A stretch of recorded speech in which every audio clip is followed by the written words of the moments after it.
भगवान राम के पावन चरित्र को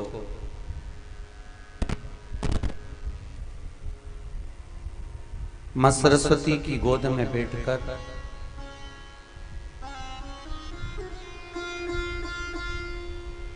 पावन विद्यालय में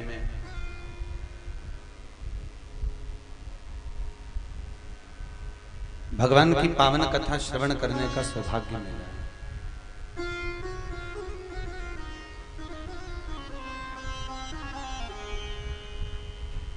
बहुत कम योग संजोग ऐसे रहते हैं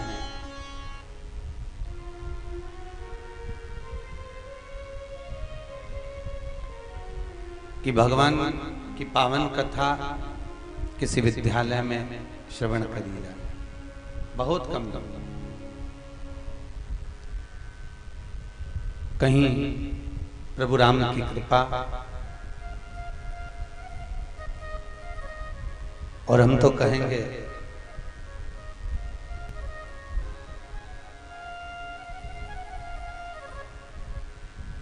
इस पुण्यमय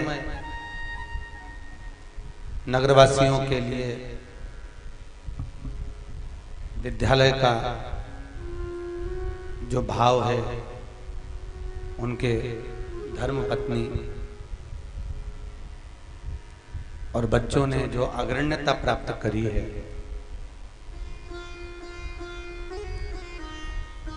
और सरस्वती विद्या मंदिर जो संचालित हो रहा है, चल रहा है,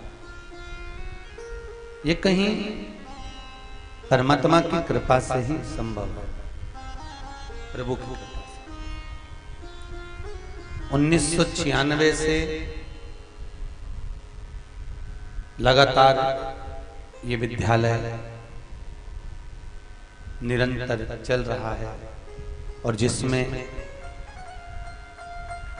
हजारों बच्चे विद्वत्ता को प्राप्त करते हैं और एक अच्छी जगह पर बच्चे पहुंचते हैं। उसी के इस पावन प्रांगण में राम कथा सुनने का सौभाग्य है अपना। पर निवेदन है, कथा श्रवण तो करे,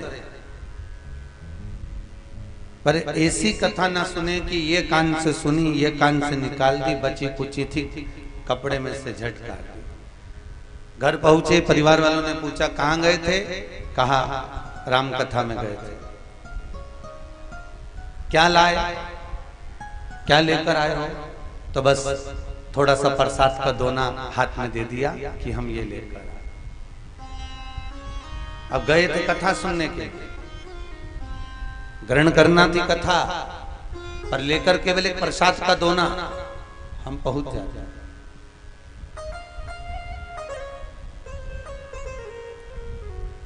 बहुत कठिन है हमारा।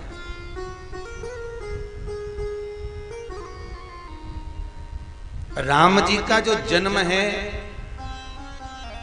वो 7वें नंबर का प्रागट्य है। 24 अवतार में राम जो अवतार है वो 7वें नंबर का है, 7वें नंबर। और तुलसी मामा ने रामचरितमानस में कांड भी 7 लिखे हैं और शास्त्रीय संगीत के सुर भी कितने हैं, 7।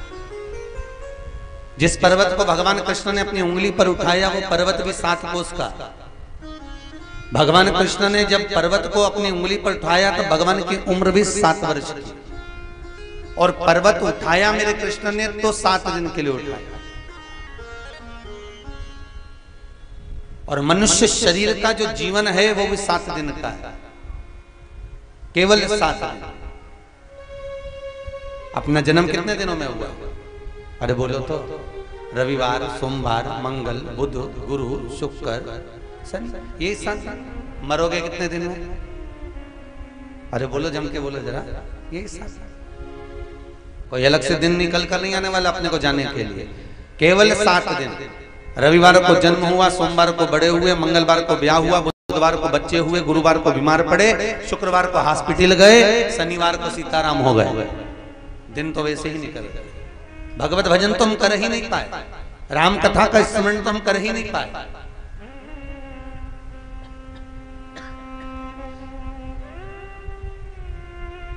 और जिसलिए हमारा जन्म हुआ था, मनुष्य की देह जिस कारण हमको प्राप्त हुई थी, महाराज माँ के गर्भ में उल्टे लटके हुए थे, दोनों मुष्टिकाएं बंद थी और भगवान से निवेदन किया था, मुझे माँ के गर्भ से बाहर निकाल दे, मैं तेरा भजन करूंगा, भजन करूंगा, भजन करूंगा। और जैसे ही गर्भ से बाहर निकला, मैं तो भोजन करूंगा, भोजन करूंगा, भोजन करूंगा। भजन गायब हो गया, भोजन चालू हो गया। और 3 बार भोजन, भजन 1 बार, और उसमें भी उलझन आती है बार बार। जीमने बैठो, भोजन करने बैठो, कोई नहीं आएगा, पर थोड़ी देर भगवान का भजन करने बैठो, थोड़ी देर राम कथा श्रवण करने बैठो, थोड़ी देर भगवत नाम का कीर्तन करने बैठो, एक माला लेकर जरा 15 मिनट बैठो, उतनी देर में सब आ जाएंगे, सब्जी वाला, दूध वाला, भाजी वाला, तरकारी वाला, सब उसी समय पर आने वाले हैं। आप थोड़ी देर भगवान का भजन करके तो देखो। कई लोग तो भगवान का भजन करते करते भी पूरा काम निपटा लेते हैं। एक 40सा चालू करते हैं, वो 25 बार बखान लेते हैं, जय हनुमान ज्ञान गुण सागर, जय कपीति लोक उजागर, राम दूत अतुलित बल धाम अंजनी पुत्र पवन सतनामा, महावीर विक्रम बजरंगी कुमति निवार सुमंत। पूरी 40सा चलती रहेगी और काम चलता रहेगा। देख ले, उसके पास सब्जी हो तो ले ले, आधा किलो गिलकी ले ले, आधा किलो लौकी ले ले, जय हनुमान ज्ञान गुण सागर, जय कपीति लोक उजागर, राम दूत नमन। फिर चालू हो गया। अरे उधर से पोछा लगाते लगाते इधर ला, झाड़ू लगाते उधर ले जा, जय हनुमान। हनुमान जी भी सोच रहे कब 40 की मेरे को दूसरे के घर जाना है।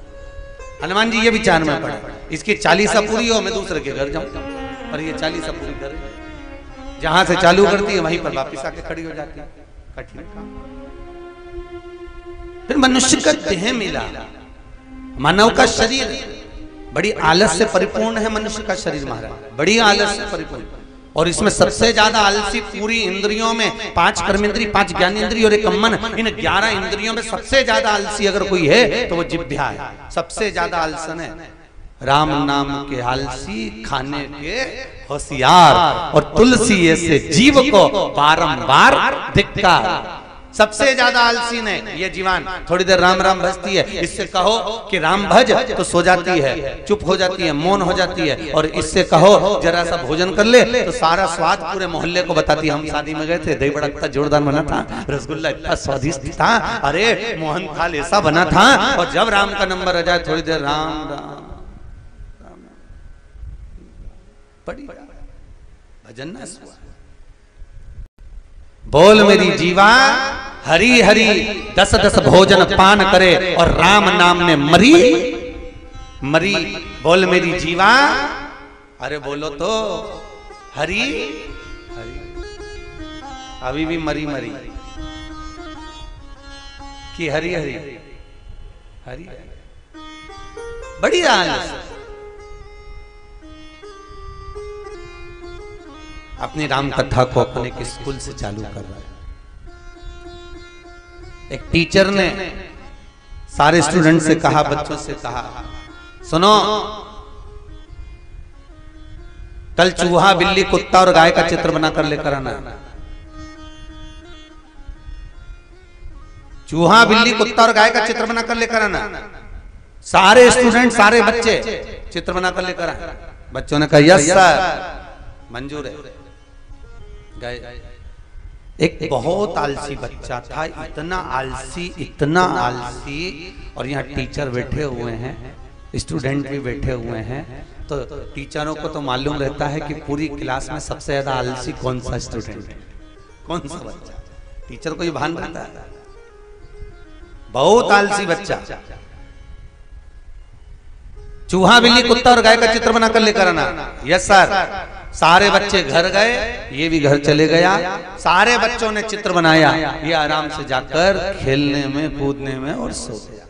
और कल क्लास में आए, टीचर ने कहा सब चित्र बनाकर लाए। Yes sir. सबने हाथ उठाया, सब लाइन से बैठे हुए थे। टीचर एक एक की कॉपी चेक करते करते आया, इसके पास पहुंचा जो आलसी था। तुमने चित्र नहीं बनाया?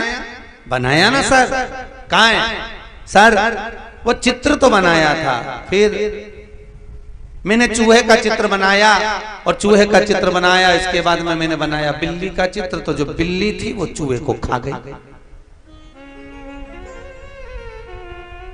अब आलसी बच्चे की होशियारी देखिए।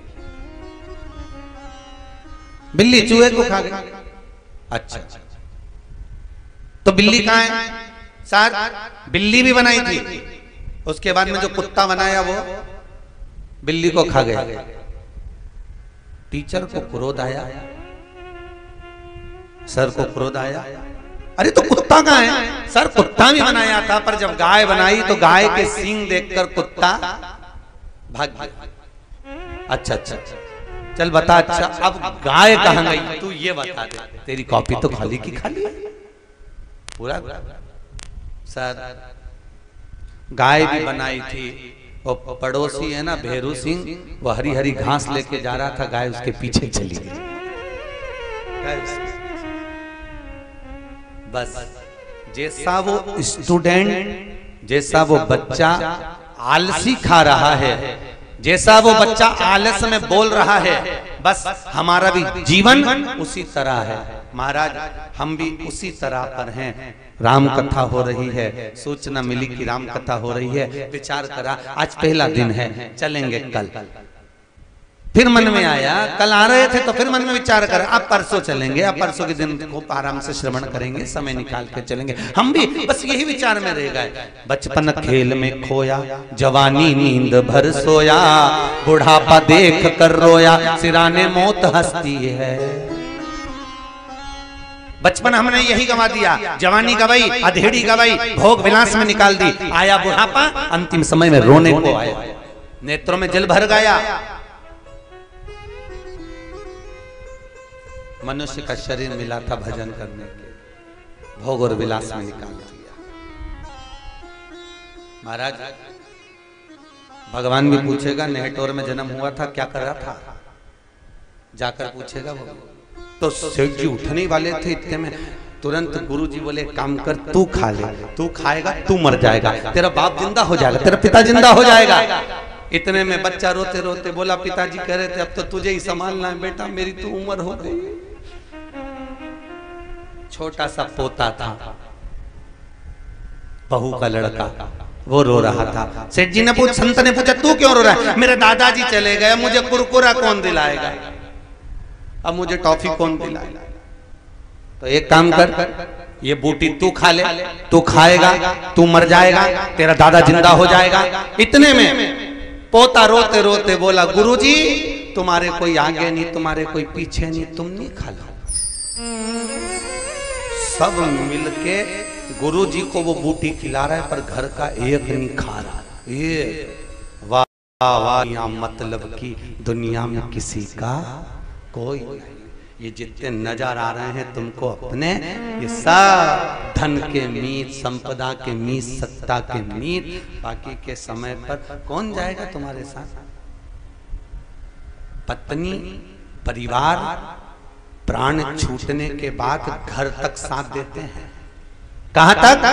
घर तक। मोहल्ले के लोग, गांव के लोग शमशान तक साथ देते हैं, पर शमशान के बाद में जब चिता पर लेटाया जाता है, आग लगाई जाती है, तब एक ही साथ देता है, जो तुमने ये राम का भजन करा, जो तुमने ये कथा सुनी, जो भगवत नाम का जाप करा। बस अंतिम क्षण में चिता पर आग लगेगी, परिवार वाले पीछे हटेंगे, तब वही राम तुम्हारे साथ में अंतिम समय में इस आत्मा के साथ में परमात्मा लेकर जाएगा। अंतिम क्षण। और भले तुमने लाखों रुपए परिवार में खर्च कर दिया, पर सही मायने का खर्च तो परमात्मा की कथा, सत्संग, भजन जैसा। उम्र निकल गई, फिर वही बात आ गई, ना राम नाम लीनो तूने भरी जवानी में, तू डूब के मर जा रे चुल्लू भर पानी। पूरी अवस्था गवा दी, बचपन गवा दिया, जवानी गवा दी, अधेड़ी गवा दी, पूरा जीवन निकल गया। अब बुढ़ापा आ गया, ना पांव साथ दे रहा है, ना हाथ साथ दे रिया, ना मुंह साथ दे रिया, ना कानों से सुनाई दे रिया। अब बच्चों से कह रही रे, ए मुझे सरस्वती विद्या मंदिर ले जा, वहां राम कथा हो रही। आज की औलाद ये कुत्ते को घुमाना पसंद करे, पर डोकरा डोकरी को नहीं। कौन छोड़ेगा तुमको? कौन छोड़ेगा? इसलिए मौका मिला है, मौका मिला है, विद्यालय में राम कथा हो रही है, छोड़ना नहीं है, यही तो साथ जाने वाला है, बाकी का तो सब छूट जाना। पाया क्या? वो छूट जाए। ज्ञान कभी भी प्राप्त हो सकता है। तुलसी बाबा ने 80 वर्ष की आयु में, 80 वर्ष की आयु में तुलसीदास बाबा रामचरितमानस की रचना करे। केवल एक क्षण का ज्ञान तुलसीदास बाबा के जीवन में मिला। पत्नी का मोह इतना प्रबल था कि पत्नी से मिलने के लिए उसके मायके पहुंच गए। इतना आसक्ति, इतना मोह था।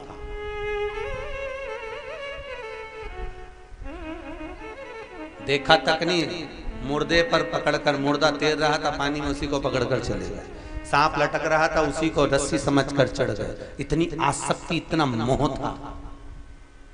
और याद रखना, जब मोह अंत में सबसे बुरा होता है। और मान लो कभी कभी सत्कर्मी आनंद सुख से परमात्मा शक्ति तुम्हारी मुझ में है, इतनी आस छोड़ दिया, परिवार, नाते, रिश्ते, कुटुंब कभी छोड़ा। खूब कमाया, खूब। और एक बात याद रखिए, दुकान पर बैठकर कमाते हो तुम अपनी पत्नी और बच्चों के लिए कमाते हो। सर्विस कर कर कमाते हो तो अपनी पत्नी और बच्चों के लिए कमाते हो। नौकरी कर रहे हो तो पत्नी और बच्चों के लिए कर रहे हो। मेरे बच्चे को अच्छे नंबर से पढ़ाऊंगा, अच्छे स्कूल में पढ़ाऊंगा, पत्नी को कुछ सामग्री ला कर दूंगा। अपने पत्नी अपने बच्चों के लिए करा, कपट करा तो पत्नी और बच्चों के लिए, झूठ बोला तो पत्नी और बच्चों के लिए, बेईमानी करी तो पत्नी और बच्चों के लिए। कपट, प्रपंच, झूठ, छल सब तुमने करा। और अंतिम समय में जब प्राण छूटे, यमराज की कैद जब चढ़ोगे तो यमराज बंदी बनाएगा, तो रोगे, चिल्लाओगे, पड़कोगे और कहोगे मैंने तो कमाया था पत्नी और बच्चों के लिए। अगर उनके लिए कमाया, झूठ उनके लिए बोला, प्रपंच उनके लिए करा, छल उनके लिए करा, बेईमानी उनके लिए करी, तो नरक भी तो उनको भोगो, उनको भेजो। तो इतने में धर्मराज भी कहेगा झूठ तूने बोला, कपट तूने करा, बेईमानी तूने करी, प्रपंच तूने करा, तो नरक भी तू भोगेगा। ना पत्नी भोगेगी ना बच्चे। इसलिए धर्म पत्नियों से निवेदन है, सावधान, तुम तो अलमस्त रहो, तुम्हें टेंशन की जरूरत नहीं है। तुम काहे को टेंशन लेते? जो झूठ बोले वो जाने, जो छल करे वो जाने, जो कपट करे वो जाने, जो बेईमानी करे जो जाने, वो प्रपंच करे। कभी धर्म पत्नी ने अपने पति से एक बार भी नहीं कहा कि तुम झूठ बोलकर कमाना। पूरे विश्व की नारियों को इकट्ठा करिए और एक बार इंटरव्यू लीजिए, कोई पत्नी अपने पति से नहीं कहती कि तुम बेईमानी करके कमाना। क्यों? क्योंकि वेद व्यास जी ने पत्नियों के नाम के आगे धर्म लिखा है। क्या नाम लिखा? धर्म पत्नी। क्या लिखा? जम के बोलो जरा। धर्म पत्नी। पर पतियों के नाम के आगे कभी लिखा धर्म पति? अरे बोलो तो, कहीं वेद व्यास जी ने लिख दिया हो, किसी चौपाई में तुलसी बाबा ने लिख दिया हो, कहीं किसी वाल्मीकि बाबा ने वर्णन कर दिया हो, किसी जगह पर नहीं लिखा धर्म पत्नी, पर तुम्हारी नाम के आगे लिखा धर्म पत्नी। धर्म पत्नी इसलिए लिखा कि पति कमाई करके लाएगा, झूठ बोलकर लाए, बेईमानी करके लाए, छल करके लाए, कैसी भी कमाई लाएगा और पत्नी के हाथ में देगा। और पत्नी का फर्ज है उसकी कमाई में से थोड़ा सा निकालना, कहीं राम कथा में, कहीं सत्कर्म में, कहीं ले जाकर लगा देना, तो पति को भी वैकुंठ ले जाना और खुद भी चली जाना। इसलिए तुम्हारे नाम के आगे धर्म लिखा। पर पत्नी ने कमाई में से निकाला तो सही, पर सब डेंटिंग पेंटिंग में ले जाके लगा दिया, धर्म में 1 रुपया ना लगाया। तो हम तो डूबे सनम, तुमको भी ले डूबे, दोनों ही गए। लगाया धर्म पत्नी और पति पति है। धर्म की पत्नी कभी नहीं कहती पति से कि तुम बेईमानी करो। बेटा कभी नहीं कहता बाप से कि पापा मेरे को अच्छा पढ़ाने के लिए, मुझे ऊंचा पहुंचाने के लिए तुम बेईमानी करना, छल करना, कपट करना, कभी नहीं कहते, कभी नहीं कहते। वो तो कहते हैं पापा काम ऐसा करना कि जिंदगी में नाम। महाराज हम पहले भी कथाओं में कई बार कह चुके, आज फिर इस नेटोर की भूमि पर कह रहे हैं, राम से नहीं डरना मत डरो, माता पिता से नहीं डरना मत डरो, गुरु और शिष्यों से नहीं डरना मत डरो, वेद और पुराण से नहीं डरना मत डरो, राम कथा से नहीं डरना मत डरो, भगवान से नहीं डरना मत डरो, गंगा यमुना सरस्वती से नहीं डरना मत डरो, अपने पति से नहीं डरना मत डरो, पत्नी से नहीं डरना मत डरो, घर के बुजुर्गों से नहीं डरना मत डरो, घर के बड़ों से नहीं डरना मत डरो, पर अपने कर्मों से जरूर डरना, क्योंकि कर्म का भोग तो परमात्मा को भी भोगना पड़ता है। अपने कर्म से जरूर डरना कि हम मृत्यु लोक में कैसे पैदा हुए और हमारा कर्म हम कर क्या रहे हैं, हम कितना कर्म कर रहे हैं। कर्म का भोग तो परमात्मा भी भोगता है। सीता जी ने एक चिड़िया को कैद में रखा तो उनको कैद में रहना पड़ा। राम जी महाराज ने बाली को छुपकर मारा था तो उस बाली ने कृष्ण अवतार में जरा नाम का व्याग बनकर छुपकर मार दिया। कर्म का भोग तो भोगना पड़ेगा। गांधारी ने जब पूर्व समय में राजकुमारी थी, सुंदर बनने के लिए 100 केचुओं को पिसवाकर उसका मल्लम बनाकर शरीर पे लगाया था कि मैं कभी बूढ़ी नहीं हूं। तो वो 100 केचुए उस राजकुमारी गांधारी के गर्भ से पैदा हुए थे। 100 पुत्र उसके सामने पिसाए, उसके सामने मरे। कर्म का भोग तो भोगना पड़ेगा, बिगर भोगे रह नहीं सकते। इसलिए निवेदन है, मत बुरे कर्म कर बंदे वरना पछताएगा। भगवान की आंखों से तू बच नहीं पाएगा, तू बच नहीं पाएगा। बड़ा कठिन है बचना। लोग कहते हैं राम कहाँ है, लोग कहते हैं भगवान कहाँ है। हम कहते हैं चंदन है इस देश की माटी, तपोभूमि हर ग्राम है, हर बाला देवी की प्रतिमा बच्चा बच्चा राम है। हर जगह पर वही तो है।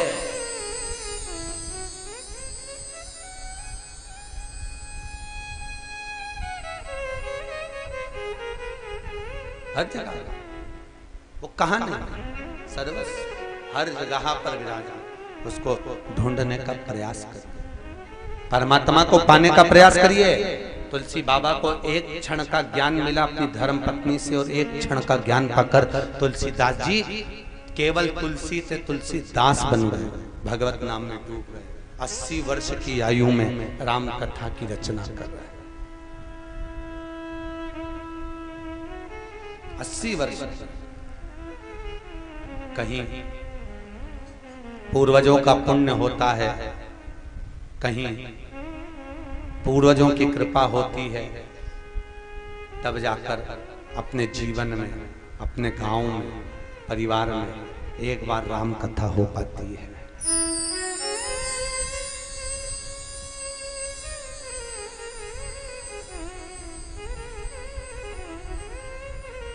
एक बार कुछ पुण्य होगा स्वर्गीय श्री बलराम कुंवर जी अग्रवाल जी का।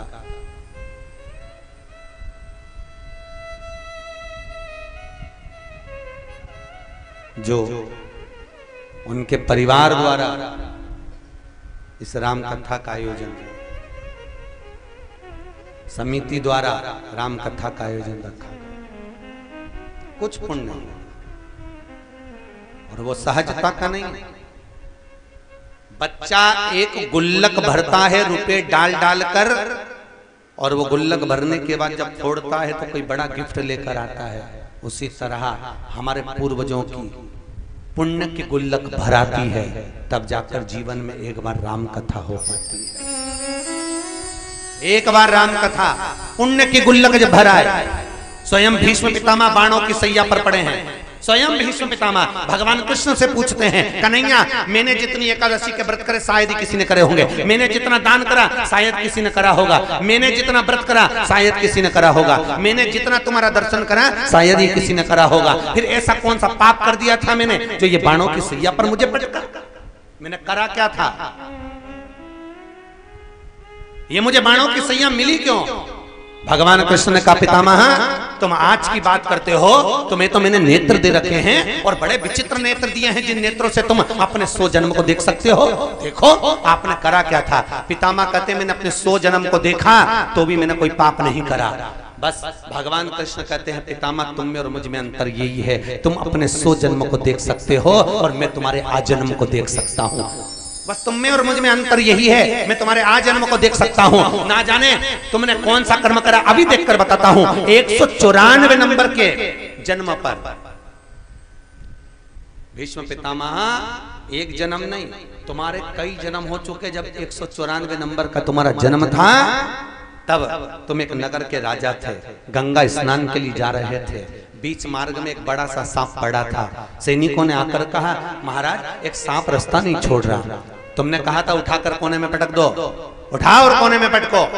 और तुम्हारे कहने पर वो सांप को उठाकर कोने में पटका। जिस कोने में पटका वहां पर बमूल के कांटे की बेर की झाड़ियां थी, उस बेर की झाड़ी में कांटे थे, उन कांटों में वो सांप फंस गया, तड़पता रहा, निकलने का प्रयास करता रहा पर नहीं निकला। बस भीष्म पितामह वो सांप बेर की झाड़ी में कांटों में पड़ा हुआ तड़प तड़प कर मरा था, इसलिए तुमको पितामह इन कांटों में तड़प तड़प के मरना पड़ेगा।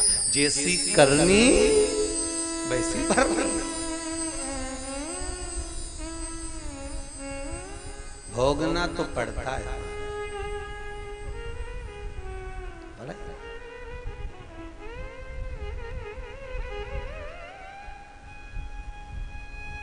कई जगह कहते हैं सूर्पनखा को कभी दोषी नहीं कहेंगे। सूर्पनखा जैसी तो दुनिया में कोई नारी नहीं होगी, उसके बराबर कोई विद्वान नहीं होगी जो राम जी के सामने जाकर कहती है तुम सम पुरुष न मौसम न। सही है कि गलत है? बोलो तो। नेटवर्क के लोग बोलते नहीं है क्या? बोलते हैं तो फिर बोलो, अच्छे से बोलो, ऐसे मत बैठो कथा में जैसे किसी ने मार ठोक के बिठाया है। किसी के दबाव में तो नहीं बैठे हो ना। अरे बोलो तो सही, किसी के दबाव में तो नहीं बैठे हो ना। ऐसे मत बैठना कि किसी ने मार ठोक के बिठाया। तुम्हारी मर्जी पड़े, जितनी देर मन लगे कथा में बैठना, नहीं तो उठ के चले जाना। तुम तो बिल्कुल अलमस्त, चिंता मत करो। ऐसे मत बैठना कि कोई ने मार ठोक के बिठाया तुमको। बोल मस्ती में बैठो कथा में। किसी के यहाँ जाओ तो स्माइल देते रहो। भगवान की कथा में भगवान के सामने जाओ तो प्रसन्न रहो। भगवान को भी लगे कि इतनी प्रसन्न है, दुनिया में इतना दुख है, इसके बाद भी प्रसन्न है। जा, भगवान भी क्या ऐसी प्रसन्न बनी रहे। मालूम पड़े किसी के यहाँ, तुम्हारी मौसी के यहाँ गए और मुंह उतार के बैठे रहे। मौसी पूछ रहे क्या हो गया, बोले तो मौसी को भी दुख होगा, काय को आई, इससे तो घर ही अच्छी थी तेरी, काय को। तो भगवान की कथा में प्रसन्न। दुनिया के लोग कहते हैं धन पास में रखो, थोड़ा संभाल के रखो, पैसा साथ में रखो, थोड़ा संभाल के रखो, बुरे वक्त में काम आएगा। राम कथा कहती है भगवान का इतना भजन कर लो कि बुरा वक्त ही काय को आएगा। राम का इतना भजन तो करो। जितना धन साथ नहीं देता, धन तुमने जोड़ा पूत सपूत तो की धन संचय, और पूत कपूत तो की धन संचय। बेटा सपूत होगा तो खुद जोड़ लेगा, और बेटा कपूत होगा कितना भी जोड़ कर चले जाओ सब सत्यानाश मिला देगा। तो पूत सपूत तो की धन संचय। क्या करोगे? कई लोग जोड़ रहे हैं, जोड़ो जोड़ो जोड़ो और आखिरी में छोड़ो, और आखिरी में छोड़ो और फिर बाद में कुछ नहीं होता। 16 श्राद्ध में एक फोटो टंग जाता। घर में एक छोटा सा फोटो देखा होगा बुढ़े लोगों का। अरे बोलो तो देखा कि नहीं देखा? जो मर जाते हैं उनका फोटो देखा है? जो मरे हुए व्यक्ति का फोटो देखना, कभी भी रोता हुआ फोटो नहीं लगता। वो भले पूरी जिंदगी रोते रोते निकाल देते हैं, पर फोटो जो आखिरी में टंगता उसमें स्माइल देते रहते। आखिरी का जो फोटो होगा वो स्माइल वाला ही होगा, और इस्माइल का फोटो होगा और उनके मुंह में खीर और पूरी चिपकी होगी जो 16 श्राद्ध में चिपकाई होगी, और अम्मा इस्माइल दे रही होगी और फोटो में खीर पूरी चिपकी। हंसो मती, अपन को भी चिपकेगी, काय को हंसे, सबको चिपकेगी। उनने भी खूब जोड़ा था, आखिरी में यहीं छोड़ा था, और अपन भी जोड़ेंगे यहीं छोड़ेंगे, और अपनी जिंदगी अपन सुख से नहीं जी पाते। और सही कहते हैं लोग, तूने जो कमाया है वो दूसरा ही खाएगा, तूने जो कमाया है वो दूसरा ही खाएगा। मुट्ठी बांध आया जग में, हाथ पसार, तूने जो कमाया है वो दूसरा। अपन तो खा ही नहीं पाते, सुखी कमा कमा के इतने व्यस्त रहे, इंद्रियों का ध्यान नहीं रहा, शुगर की बीमारी हो गई, ब्लड प्रेशर हो गया, पूरे मोहल्ले के लोगों को खिला रहे, पूरे मेहमानों को खिला रहे, खुद एक गुलाब जामुन नहीं खा पा रहे, तो किसके लिए कमा रहे? किसके?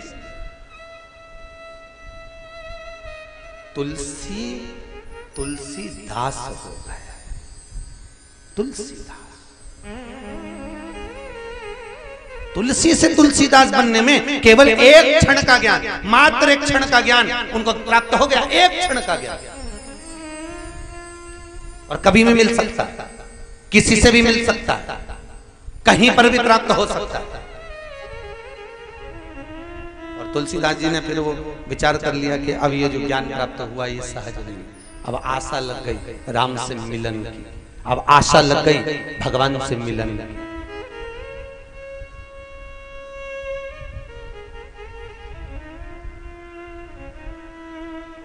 आशा लगी, राम से मिलन की जब आशा लगी तब चित्त वृत्ति में राम समाहित हो गया।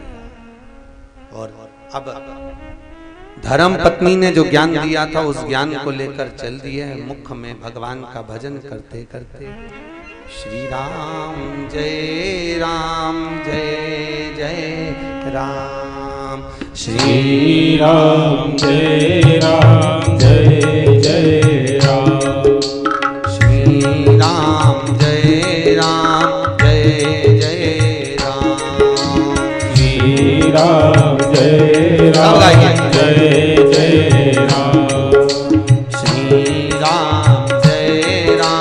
जय जय राम, श्री राम जय जय राम। जय हो।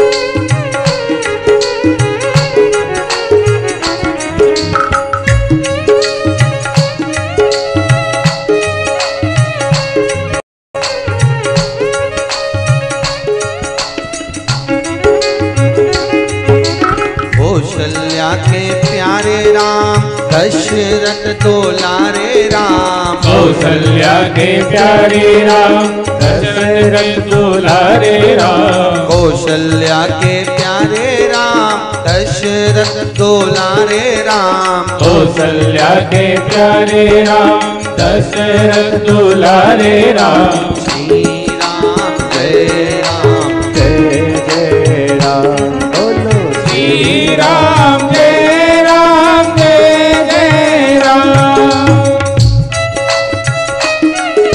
भाव। ताली बजाने से पाप निकल जाता, जो नहीं बजाता पड़ोसी का पाप निकल के उसमें भरा जाता, इसलिए ट्रांसफर करते रहो।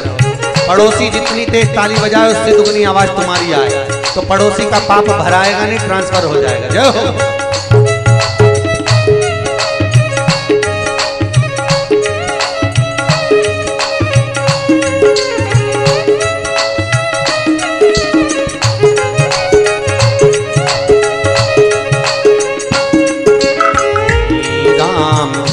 राम जय जय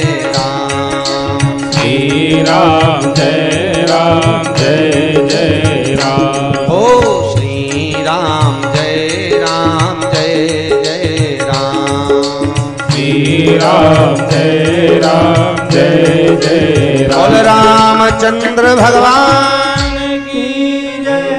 भगवान राम की कथा कह रहे हैं। तुलसी बाबा 80 वर्ष की आयु में रामचरितमानस को लिखना प्रारंभ कर रहे हैं। 7 कांडों में प्रथम के 7 श्लोक तुलसी बाबा वर्णन कर रहे हैं।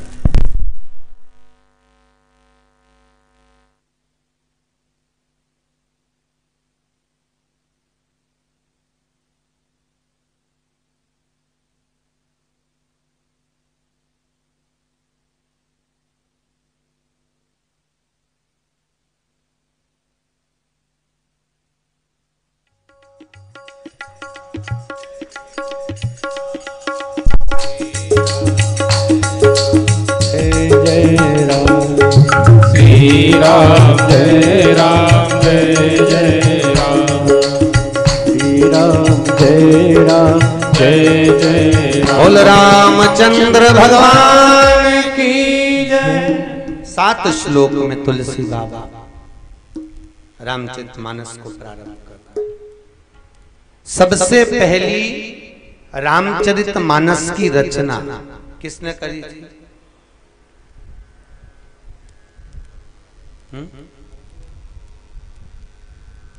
बोलो बोलो है, जम के बोलो, आवाज नहीं है। शंकर भगवान, बिल्कुल सही है, जोरदार ताली बजाओ, बिल्कुल सही बोला है माता जी। सबसे पहली रामचरितमानस की रचना भगवान शिव ने करी थी, जिसमें 100 करोड़ श्लोक थे। कितने श्लोक थे?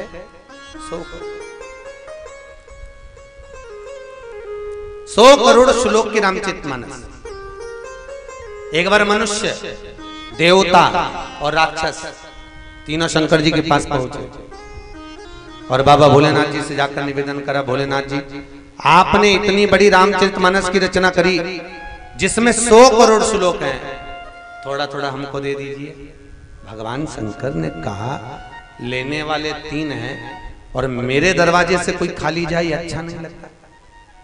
शंकर जैसा कोई दयालु नहीं, शंकर जैसा कोई दानी नहीं, शिव जैसा कोई कृपालु नहीं हमारा। तुरंत सबसे सरल देव कौन सा? अरे बोलो तो देव अधिदेव महादेव, सबसे सरल देवता। एक लोटा पानी चढ़ाओ, 3 बार ताली बजाओ, बम बम बोलो राजी। इतना सरल देव है महादेव, इतना।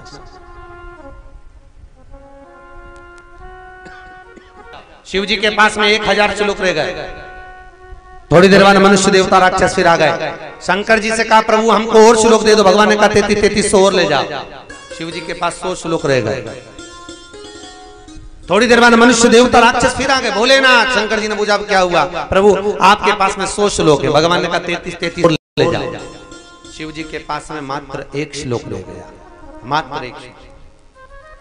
थोड़ी देर बाद मनुष्य देवता राक्षस फिर आ गए। भोलेनाथ, शिव जी ने पूछा अब क्या हुआ? प्रभु 1 श्लोक आपके पास में। भगवान ने कहा श्लोक 1 है, लेने वाले 3 हैं।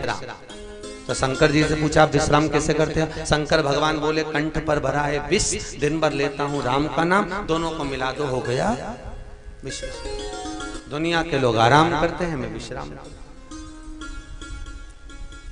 आराम और विश्राम दोनों में जमीन और आसमान का अंतर है। अरे बोलो तो सही है कि गलत है?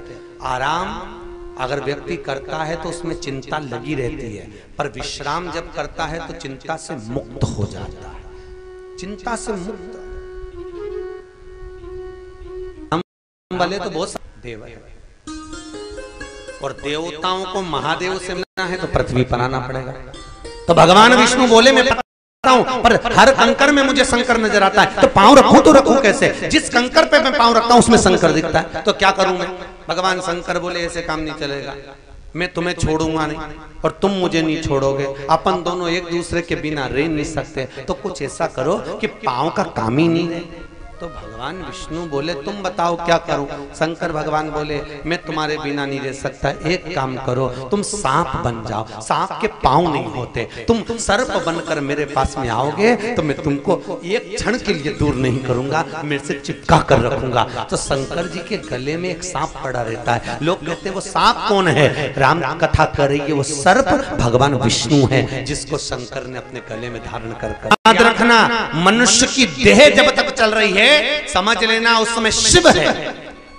हिंदू धर्म में किसी वेद और पुराण का इतना विरोध नहीं हुआ, कितनी शास्त्र का इतना विरोध नहीं हुआ जितना विरोध रामायण का हुआ। और आज भी तो रामायण का जैसा विरोध चल रहा था वैसा राम का आज भी विरोध है। तुम राम कथा सुनो तो लोग तुमसे कहेंगे बताओ ये राम वाला।